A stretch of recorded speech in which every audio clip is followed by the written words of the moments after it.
Então, pessoal, como calcular o módulo do empuxo? Arquimedes vai responder para nós. E veja que interessante. O princípio que Arquimedes chegou, que nos dá o módulo, como calcular o valor do empuxo, ele conseguiu chegar a esse princípio 300 anos antes de Cristo.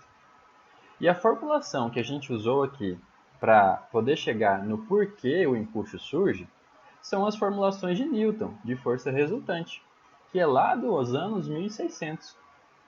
Então veja, tem uma diferença de tempo aí de 1900 anos entre o princípio de Arquimedes e as formulações de força e de força resultante que a gente usou para poder saber de onde vem o empuxo. Veja que legal, nós estamos conectando duas épocas bem diferentes da ciência. Mas veja então o que Arquimedes diz em seu princípio sobre como calcularmos o módulo do empuxo. Veja só o que é. Como chegar a esse valor? O valor do empuxo que age sobre um corpo imerso em um fluido é igual ao peso do fluido deslocado por ele. Percebe aqui, ó, tem uma palavrinha igual. Empuxo igual peso do fluido deslocado por ele. Vamos fazer uma equação com isso então, para entendermos esse princípio de Arquimedes de forma matemática? Veja como ele fica. Aqui. Essa é a formulação matemática do módulo do empuxo. A gente simplesmente está traduzindo o que o princípio de Arquimedes diz em termos matemáticos. Veja, o valor, o módulo do empuxo, aqui, é igual, tá aqui o igual, a quê? Ao peso do fluido deslocado por ele. O peso do fluido deslocado pelo corpo imerso no fluido. Bem simples, não é? Mas olha, talvez você esteja achando um pouco estranho esse termo, peso do fluido deslocado. Vamos decompor esse termo por partes, que vocês vão verem que vocês sabem muito bem o que é isso. Por exemplo, temos aqui essa gravura para nos ajudar a entender. Temos aqui um corpo e um fluido, um líquido qualquer. Vamos dizer que é água. O que vai acontecer se nós pegarmos esse corpo, essa bolinha, e colocarmos aqui dentro do pote?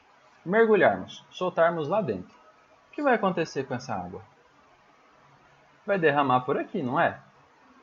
E quanto de água que vai derramar?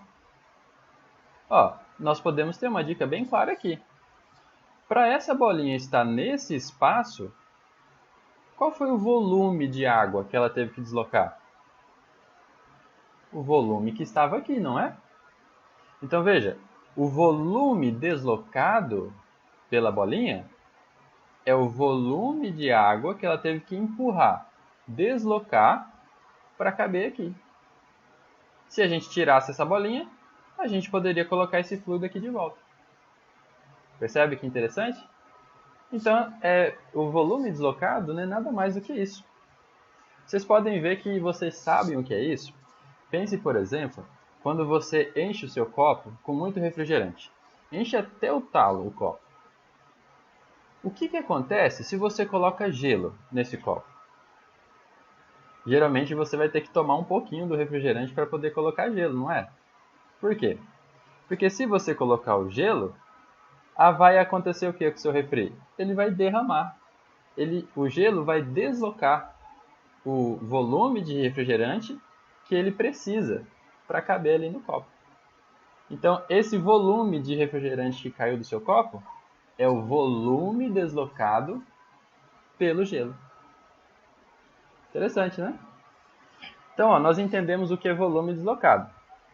Mas aqui na nossa equação, nós não estamos usando apenas o volume. Estamos usando o peso desse volume de água ou de fluido deslocado. E como que a gente determina isso? Olha, é bem simples. Peso é o quê? Massa vezes aceleração. E o que é massa? Lembram? Nós podemos definir massa em termos de densidade e volume. E é o que nós fizemos aqui, olha. Isso aqui é massa vezes a gravidade. Peso do fluido deslocado.